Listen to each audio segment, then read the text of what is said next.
How to find free Patreon posts from your favorite creators.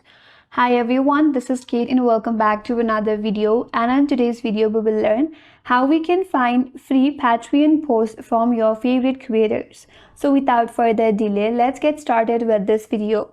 First of all, you have to visit patreon.com. So open a browser in your device and in the search bar, type in patreon.com. Now, once you land on the official website of patreon.com, there you can access any free Patreon posts from your favorite creators without needing a paid subscription, but only the ones they have made publicly available. So here's how you can do it. Using the search bar, you have to find your favorite creator. So tap in the search bar and now search for your creator.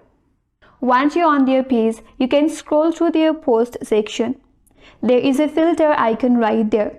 So tap on this filter option or the filter icon and you can use the filters to select public post only.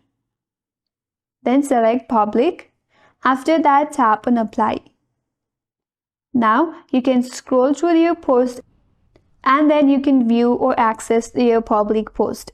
And that's all for today's video. Hope this video was helpful, and if you're new to our channel, consider subscribing. Thank you for watching and stay tuned for more videos.